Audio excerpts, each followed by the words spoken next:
বুকের বাম পাশে সুচ ফোটানোর মতো ব্যথা অনুভূত হচ্ছে। চলাফেরা করছি, হঠাৎ বুকের বাম পাশে একটু নিচের দিকে সুচ ফোটানোর মতো ব্যথা করছে।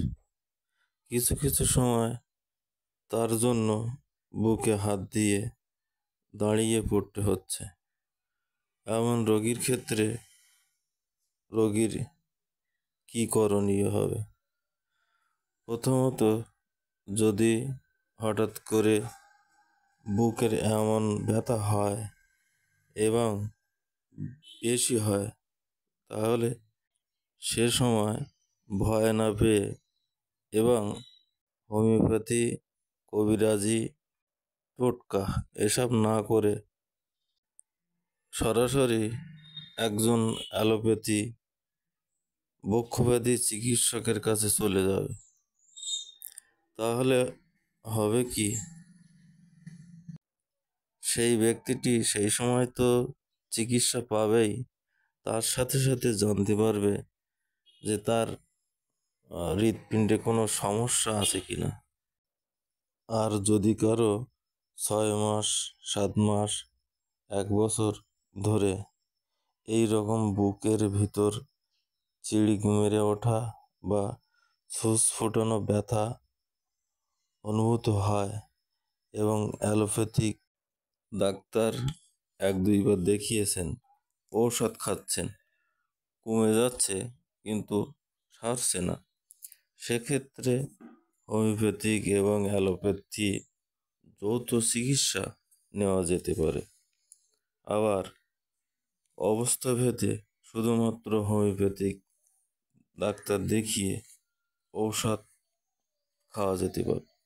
তবে এটা নির্ভর করে রোগীর রোগ অবস্থার উপর।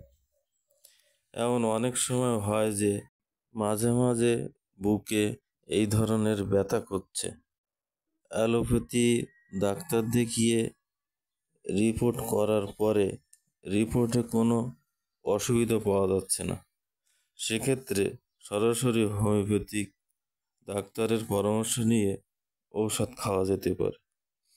এবার এখানে আমি এমন 2টি হোমিওপ্যাথিক ঔষধের নাম উল্লেখ করছি যা 80% রোগীর এই রোগের ক্ষেত্রে আর কোনো ঔষধ খেতে হয় না। একটির নাম হলো ক্রাটিগাস, আরেকটির নাম হলো অর্জুন। আমি জানি আপনারা প্রথম ঔষধটা না চিনলেও পরের ওষুধটা চেনেন, অর্জুনের ছাল নামে। এবার আলোচনা করা যাক শুধুমাত্র অর্জুনের ছাল খেলে, তা সরাসরি গাছ থেকে হোক বা অর্জুন দিয়ে তৈরি হোমিওপ্যাথিক ঔষধ হোক, অর্জুন সামান্য একটু রক্তচাপ বৃদ্ধি করে, অর্থাৎ ব্লাড প্রেশার বৃদ্ধি করে থাকে।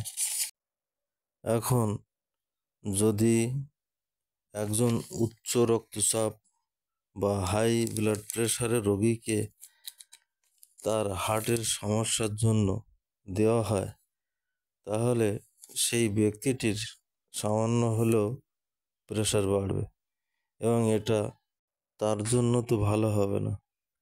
তবে যাদের লো ব্লাড প্রেশার বা নিম্ন রক্তচাপ, তাদের জন্য কিন্তু খুব উপকারী হবে। এদিকে যদি কেউ ক্রাটিগাস ঔষধটি শুধু ব্যবহার করতে চায়, তাহলে সেক্ষেত্রে তার ব্লাড প্রেশার সামান্য কমে আসবে। তখন একজন নিম্ন রক্তচাপ বা লো ব্লাড প্রেশারের রোগীর জন্য তা ভালো হবে না, তবে হাই ব্লাড প্রেশারের রোগীর ক্ষেত্রে উপকার হবে। এবার এখন আশা করি বুঝতে পেরেছেন যে কেন 2টি ঔষধ একসাথে ব্যবহার করা হয়। আবার একটু বলি, একজনের কাজ হলো ব্লাড প্রেশারের সামান্য বাড়ানো, আর একজনের কাজ হলো সামান্য কমানো।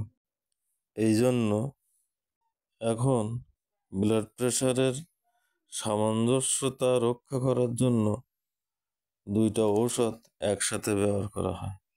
ঔষধ দুইটি খাওয়ার নিয়ম: একটি চায়ের কাপে আধা কাপ পরিমাণ জল নিতে হবে এবং তাতে অর্জুন 10 ফোঁটা ও ক্রাটিগাস 10 ফোঁটা দিয়ে সকাল বিকাল খালি পেটে খেতে হবে।